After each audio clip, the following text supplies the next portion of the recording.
Okay, so I have battery A, which is the top one. It's showing 80% at 13.2 volts. Battery B is showing 34 volts and it's at 83%. So even though I was only putting a 5% or 5 amp charge in it, which is actually 5%, it's just the way it works because it's a 100 amp hour battery. 5 amps is 5%. But it's just kind of funny how this is working out. But yeah, so I may have, with that short period of time, raised the capacity of my battery up from what it was 3 weeks ago. Even, well, it just went down to 79% on battery A. Even though the voltage isn't changing, the percentage has changed a little bit. I'm not really quite sure why, but obviously there's a big range in the voltages. So I think I showed in the other video that I hooked these other two chargers up to C and D, and again I'm doing the same thing. Battery C has been going for 11 minutes. Battery D has been going for 8 or 9, I guess. And battery C went up to 12 minutes. So that's why I like the battery monitors. I know exactly how long I'm charging, at what amperage, and how many amp hours I'm putting into the batteries during the period of time that I'm charging. So like I say, battery A and battery B, they're now hooked up to the 20 amp chargers that I'm about to turn on. Or actually, I think I did turn them on. Yeah, they are turned on. So I just have to close the breakers. So there's A. Jumped up to 19.9 amps.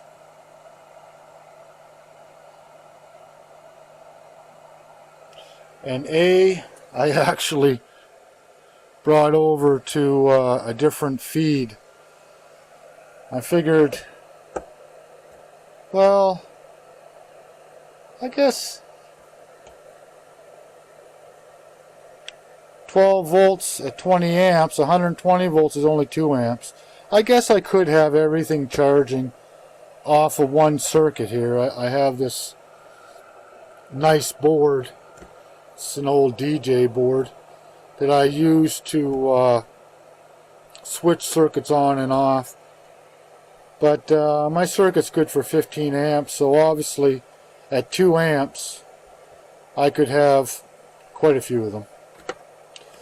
You know, at 14 amps I could have 7 of them. So there you go. And I'm only going to run 2 of these and 2 of these.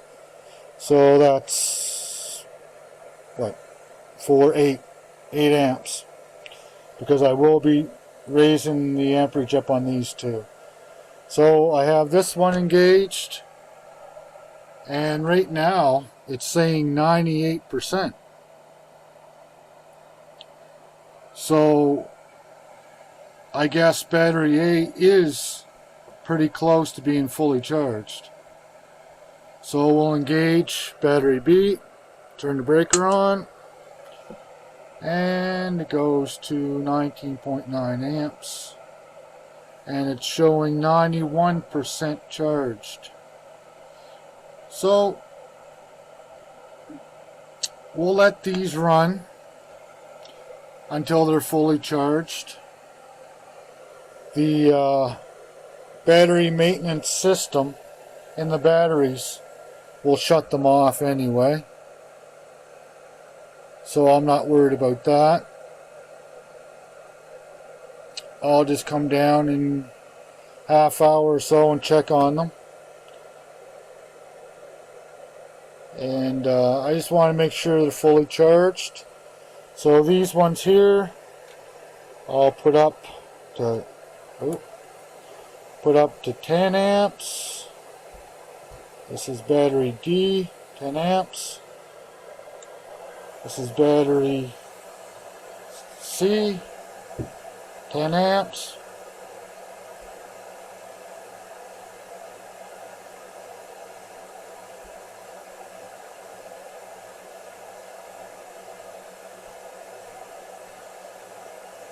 So maybe I'll just let battery C and D charge up at 10 amps, and battery A and B, I'll let them fully charge to 20 amps, or fully charge with 20 amp chargers. And this is 20 amps too, I could put that on 20 amps. But these two batteries, battery A and B, should be fully charged in no time. And then I'll just let battery C and D charge up at half the amperage of 10 amps. It's quite loud down here, I don't know if you can even hear me. But yeah, battery A's at 99%, 98, 99. Battery B has gone to 94%. Battery C is on 82%. Battery D is on 91%. I think I drew 40 amps out of this one, so this one's going to take a little longer to charge. Battery C. Okay, that's it for this video. Everybody have a great day. Cheers.